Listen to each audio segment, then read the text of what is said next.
Hello friends, मैं स्वागत करता हूं अपने इस प्लेटफॉर्म पर जहां आप लोग को 12 जनवरी 2025 का पूरा करंट अफेयर्स जो है विस्तार में डिस्कशन करने वाला हूं। तो आप सब जो है वीडियो लास्ट तक देखिएगा। ये सब महत्वपूर्ण टॉपिक आपका पूरा कवर किया जाएगा। हर करंट अफेयर्स आपका स्टेट जीके के माध्यम से और मैपिंग के माध्यम से जो है डिस्कशन किया जाएगा। तो आप वीडियो लास्ट तक देखिएगा। तो शुरुआत करते हैं आज के जो है इम्पोर्टेंट डेज के साथ। आज जो है राष्ट्रीय युवा दिवस मनाया जा रहा है, नेशनल यूथ डे। तो आप सबको जो है, आप सब लोग युवा हैं, वीडियो देखने वाले मैक्सिमम लोग जो है युवा होते हैं, खास करके पढ़ाई से संबंधित। तो आपको ये दिवस जो है निश्चित रूप से आपके लिए जो है एक मोटिवेशन का सोर्स भी हो सकता है। तो कब मनाया जाता है? 12 जनवरी को मनाया जाता है। अब की बार 12 जनवरी 2025 को मनाया जा रहा है। आप सब जानते होंगे स्वामी विवेकानंद के जन्मदिन पर जो है, ये जयंती पर 1984 से, ये चीज आपको याद रखना, 1984 से भारत सरकार द्वारा इसे जो है मनाया जाता है। विवेकानंद का जो है मूल नाम था नरेंद्र नाथ दत्त। तो ये भी आपको याद रखना, क्वेश्चन जो है पूछा जा चुका है, नरेंद्र नाथ दत्त। तो इनके जन्मदिन पर जो है, जयंती पर यह दिवस मनाया जाता है। अभी इनके बारे में हम आपको और डिटेल्स बता देते हैं। इस दिवस को मनाने का मुख्य उद्देश्य यही है कि युवाओं को जो है प्रेरित करना और देश के लिए जो है बेहतर भविष्य बनाने के लिए स्वामी विवेकानंद के विचारों को जो है फैलाना। कैसे जो है युवाओं को प्रेरित किया जा सकता है और देश के लिए जो है बेहतर भविष्य के लिए बनाने के लिए जो विवेकानंद का विचार है उस पर कैसे जो है पूरे विश्व में या देश में फैलाया जा सकता है। थीम है इस वर्ष का, इसको जो है जानना भी इम्पोर्टेंट है। यूथ फॉर ये sustainable futures, shaping the Nations with resilience and responsibility. यानी एक सतत भविष्य के लिए युवा और लचीलेपन और जिम्मेदारी के साथ जो है राष्ट्र को आकार देना। तो ये आपको याद रखना, इस थीम के तहत इसको जो है आयोजित किया जा रहा है। इनका जन्म जो है 12 जनवरी 1863 को कोलकाता में हुआ था, पश्चिम बंगाल के कोलकाता में। वही निधन देखेंगे तो 4 जुलाई 1902 को बेल्लूर, मतलब पश्चिम बंगाल में ही बेल्लूर है, वहां हुआ था। जो मात्र 39 वर्ष की उम्र में जो है इनका निधन हो गया था। इन्होंने 18, इनका एक महत्वपूर्ण काम सबसे है कि जब 1893 में शिकागो, यूएसए के शिकागो में एक विश्व धर्म सम्मेलन हुआ था, महासभा हुआ था, तो वहां उन्होंने भारत का प्रतिनिधित्व किया था। तो आप सब जानते हो किस तरह से भारत का जो है सम्मान वहां जो है बढ़ाया था इन्होंने।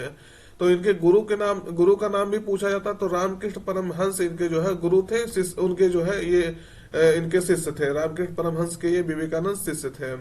और रामकृष्ण मिशन की जो है इन्होंने स्थापना किया था, जो सामाजिक कार्य करता है, फिलैंथ्रोपिक वर्क करता है। तो रामकृष्ण मिशन जो है 1897 में स्थापित किया गया था, बेल्लूर में स्थापित किया गया था, पश्चिम बंगाल के, जो अभी तक भी जो है सामाजिक कार्य कर रहा है। इनकी दो महत्वपूर्ण पुस्तकें हैं, राजयोग 1896 और कर्मयोग जो है 1896। तो ये आपको दोनों याद रखना है। देखिएगा, कहा गया राष्ट्रीय युवा दिवस पर जो है पहले हर अच्छी बात का मजाक होता है, फिर विरोध होता है और अंत में उसे जो है स्वीकारा जाता है। तो ये इनके ऊपर जो है अच्छा बैठता है। तो एक परिवर्तक, ओजस्वी विचारक और युवाओं के प्रेरणा स्रोत है स्वामी विवेकानंद के जन्मदिन पर आप सबको जो है सत्संग नमन। आप सब इनसे जो है जरूर सीखिएगा कुछ। और एक बात इनके बारे में और कहा जाता है, उठो जागो और तब तक मत रुको जब तक लक्ष्य की प्राप्ति ना हो जाए। तो ये इनके जो है स्वामी विवेकानंद के विचार थे। हर युवा जो है इनको, इस वाक्य को जरूर बोलता है और हाँ सुनता है कहीं ना कहीं पब्लिक प्लेस पर। तो याद रखना है इनके बारे में कुछ जो महत्वपूर्ण जानकारी थी। फिर अगला देखिएगा, एआई एक्शन समिट 2025 जो है किस देश में आयोजित होगा, जिसमें जो है प्रधानमंत्री मोदी जो है भाग लेंगे। तो ये निश्चित रूप से इम्पोर्टेंट हो जाएगा, क्योंकि देश के प्रधानमंत्री जो है इसमें भाग ले रहे हैं और कई देश के राष्ट्राध्यक्ष इसमें जो है शामिल होने वाले हैं। तो विकल्प में है रूस, जापान, फ्रांस, सिंगापुर। सही उत्तर आपका रहेगा फ्रांस में जो है आयोजित होने वाला है 10 से 11 फरवरी के बीच में। तो अगले महीने जो है 10 से 11 फरवरी 2025 के बीच में ये जो है आयोजित होने वाला है। तो याद रखना है। देखिएगा, पेरिस के जो है ग्रैंड पैलेस में फ्रांस द्वारा आयोजित इस शिखर सम्मेलन में जो है राष्ट्राध्यक्ष होंगे, सरकार के प्रमुख होंगे, अंतर्राष्ट्रीय संगठनों के नेता, बड़ी और छोटी कंपनियों के सीईओ होंगे, शिक्षाविद होंगे, गैर सरकारी संगठनों, कलाकारों और नागरिक समाज के सदस्य जो है इसमें शामिल होंगे। इस कार्यक्रम में जो है 5 प्रमुख विषयों पर केंद्रित होगा यह कार्यक्रम। तो एआई में जो है सार्वजनिक रुचि कैसे लिया जाए, कार्य का भविष्य क्या होगा, नवाचार और संस्कृति, एआई में विश्वास और वैश्विक एआई शासन। तो इस थीम के तहत जो है इसको आयोजित किया जा रहा है। याद रखना इंपॉर्टेंट हो जाता है। देखिएगा गले में थोड़ा जो है प्रॉब्लम है हल्का सा, तो उसको आप इग्नोर कीजिएगा। आप जो है लेक्चर बढ़िया से देखिएगा बस। तो देखिएगा फ्रांस में ये आयोजित हो रहा है, तो फ्रांस का ये मैप है आपका। इसकी राजधानी पेरिस है, आप सब जानते होंगे, जो है पेरिस सीन नदी के तट पर स्थित है। क्वेश्चन कई बार पूछा गया है और हमेशा ये पूछा जाता है। तो पेरिस का सीन ऐसे याद करिए, पेरिस का सीन बहुत अच्छा है। और इसके आसपास जो देखेंगे तो जैसे देखिए ब्रुसेल्स हो गया, लग्जमबर्ग हो गया, बेल्जियम हो गया, सॉरी बेल्जियम है, ब्रुसेल्स इसकी राजधानी है, देखिएगा बेल्जियम है। तो लग्जमबर्ग हो गया, जर्मनी हो गया, स्विट्जरलैंड हो गया, इधर स्पेन हो गया। तो ये सब इसके जो है, इटली हो गया, इसके जो है आसपास देश हैं। तो ये आपको याद रखना है। देखिएगा पिरेनीज जो है पर्वत स्पेन को फ्रांस से जो है अलग करता है। तो ये यहाँ हो गया। उसके बाद आल्प्स पर्वत यहाँ इटली के बीच में है, और जूरा माउंटेन जो है यहाँ स्विट्जरलैंड के बीच में है इसके, तो फ्रांस और इसके बीच में। तो ये चीज आपको याद रखना है। इधर मेडिटेरियन सी है, इधर अटलांटिक ओशन है, इधर इंग्लिश चैनल है। तो ये सब आपको याद रखना है। इससे जो है इंपॉर्टेंट क्वेश्चन आपका बन सकता है। तो ये फ्रांस है, इसको आपको ध्यान रखना है। अगला देखिएगा, जीनोम इंडिया प्रोजेक्ट के तहत जो है 10,000 से अधिक भारतीयों को जो है जीनोम सीक्वेंस युक्त जो है डेटा भारतीय जैविक डेटा बैंक केंद्र में जो है उपलब्ध कराया गया है। तो इसे कब शुरू किया गया था, इस योजना को जीनोम इंडिया प्रोजेक्ट को कब शुरू किया गया था? तो सही उत्तर आपका रहेगा जनवरी 2020 में इसको जो है शुरू किया गया था। ये आपको याद रखना है। यहाँ से क्वेश्चन जो है बन सकता है, क्योंकि ये अभी न्यूज में काफी था। तो जनवरी 2020 में इसको शुरू किया गया था। तो केंद्रीय विज्ञान और प्रौद्योगिकी मंत्री जो है डॉक्टर जितेंद्र सिंह, उनके द्वारा जो है 10,074 जीनोम्स का बायो बैंक जो है लॉन्च किया गया है। तो जीनोम इंडिया प्रोजेक्ट के तहत जो है 20 संस्थानों को चुना गया था, जिन्होंने जो है 83 अलग अलग जनसंख्या समूहों से जो है 20,000 से अधिक सैंपल्स जो है इकट्ठा किए थे, नमूने इकट्ठा किए थे। इनमें से जो है 10,074 जीनोम्स का जो है विश्लेषण कर बायो बैंक में जो है रख दिया गया है। तो ये आपको याद रखना है। देखिएगा जीनोम इंडिया प्रोजेक्ट के बारे में, जनवरी 2020 में लॉन्च किया गया था, जो है बायोटेक्नोलॉजी विभाग द्वारा जो है, जो इसी मंत्रालय के तहत जो है कार्य करता है, विज्ञान और प्रौद्योगिकी मंत्रालय के तहत है। तो उद्देश्य इसका क्या है, भारतीयों की जेनेटिक संरचना को जो है, जेनेटिक स्ट्रक्चर को समझना और गंभीर बीमारियों के इलाज के लिए जो है सटीक दवाएं विकसित करना। जैसे कोई व्यक्ति बीमार है तो उसको जो है कैसे जेनेटिक जो है प्रॉब्लम होता है, किसी को शुगर है तो आने वाली पीढ़ी को भी मान लीजिए शुगर हो रहा है, तो उससे जो है बाल झड़ रहा है, तो आने वाली पीढ़ी को भी बाल झड़ रहा है, तो उसको उस पर जांच करता है, रिसर्च करके फिर अगली पीढ़ी को कैसे उसको समाप्त किया जा सकता है, ये सब चीजें उस पर जो है कार्य करना, इसलिए इसको जो है इकट्ठा किया गया है। जीनोम डेटा जो है इकट्ठा करने वाला भारत जो है विश्व का चौथा देश बन गया। ये भी आपको याद रखना, क्वेश्चन आपका बन सकता है। और जीनोम डेटा को सुलभ बनाने के लिए भारत सरकार ने एक समर्पित जो है भारतीय जैविक डेटा केंद्र IBDC यानी Indian biological data centre portal का भी जो है शुभारंभ किया है। तो ये क्वेश्चन भी आपका इंपॉर्टेंट हो जाता है। तो जीनोम क्या है, जीनोम जो है जीवों की कोशिका में पाया जाने वाला जो है DNA निर्देश होता है, इंस्ट्रक्शन होता है, DNA इंस्ट्रक्शन होता है। DNA के बारे में आप लोग निश्चित रूप से जानते होंगे। उसके बाद मानव जीनोम जो है 23 जोड़ी गुणसूत्र क्रोमोसोम्स कोशिका के नाभिक में जो है स्थित होता है। जीनोम्स में जो है किसी व्यक्ति के विकास और कार्य करने के लिए जो है आवश्यक सभी जानकारी होता है। तो ये आपको याद रखना है, एक क्वेश्चन आपका बन सकता है निश्चित रूप से। इसका जो है स्टैटिक आपका भी पूछा जा सकता है। तो दोस्त अगर जानकारी अच्छी लग रही हो तो चैनल को सब्सक्राइब करिएगा और अपने मित्रों तक इसको जरूर शेयर करिएगा। फिर अगला क्वेश्चन देखते हैं, फ्यूचर ऑफ जॉब्स रिपोर्ट 2025 जो है किस संगठन द्वारा जो है जारी किया गया है? तो आपको याद रखना है, इस संगठन के बारे में आपको पूरा डिटेल्स भी बताऊंगा। तो विकल्प में अंतर्राष्ट्रीय श्रम संगठन, इंटरनेशनल लेबर ऑर्गेनाइजेशन, लेबर, विश्व आर्थिक मंच, वर्ल्ड इकोनॉमिक फोरम, विश्व बैंक, अंतर्राष्ट्रीय मुद्रा कोष, इंटरनेशनल मॉनेटरी फंड। तो आपको बताना है इसमें से कौन सा जो है ये रिपोर्ट लॉन्च किया है। तो सही उत्तर आपका रहेगा WEF है, वर्ल्ड इकोनॉमिक फोरम यानी विश्व आर्थिक मंच ने ये जो है जारी किया है। तो ये रिपोर्ट जो है, इसमें क्या कहा गया है जो विश्व आर्थिक मंच द्वारा जारी किया गया है कि 2030 तक जो है 170 मिलियन नई नौकरियां जो सृजित होंगी, लेकिन 92 मिलियन नौकरियां जो खत्म हो जाएगी। वो भी क्यों खत्म हो जाएगी? AI के कारण, आर्टिफिशियल इंटेलिजेंस के कारण। तो ये आपको याद रखना है। अब वर्ल्ड इकोनॉमिक फोरम के बारे में जान लीजिए। 1971 में स्थापित किया गया था। जिनेवा में इसका जो है हेडक्वार्टर है, स्विट्जरलैंड में हेडक्वार्टर है। इसके कई और रिपोर्ट है जो क्वेश्चन पूछा जाता है कि ये रिपोर्ट किसके द्वारा जारी किया जाता है, तो इसको जरूर देख लीजिए। वैश्विक प्रतिस्पर्धात्मकता रिपोर्ट, प्रतिस्पर्धात्मकता रिपोर्ट तथा वैश्विक लैंगिक अंतराल रिपोर्ट, ऊर्जा संक्रमण सूचकांक, वैश्विक जोखिम रिपोर्ट, वैश्विक यात्रा एवं पर्यटन रिपोर्ट। तो इसी द्वारा ये सब जारी किया जाता है। यहाँ से क्वेश्चन आपका बन सकता है और बना भी है, तो इसको आपको याद रखना है। अगला देखिएगा, संयुक्त राष्ट्र की जो है विश्व आर्थिक स्थिति और संभावना रिपोर्ट 2025 के अनुसार 2025 में जो है भारतीय अर्थव्यवस्था की जो है वृद्धि दर क्या होगी। तो आपको बताना है कि ये जो है इसमें भारत की वृद्धि दर क्या होगा, ग्रोथ रेट है। तो सही उत्तर आपका रहेगा 6.6% जो है इसका ग्रोथ रेट होने वाला है। तो देखिएगा, संयुक्त राष्ट्र की जो है विश्व आर्थिक स्थिति और संभावना रिपोर्ट जो 2025 आया है, उसमें कहा गया है कि भारतीय अर्थव्यवस्था की वृद्धि दर जो है 2025 में 6.6% और 26 में जो है 2026 में 6.7% रहने की संभावना जताई गई है। तो 0.1% जो है अगले वर्ष 2026 में इसका ग्रोथ रेट बढ़ेगा। तो याद रखना है, ये विश्व आर्थिक स्थिति और संभावना रिपोर्ट संयुक्त राष्ट्र की है।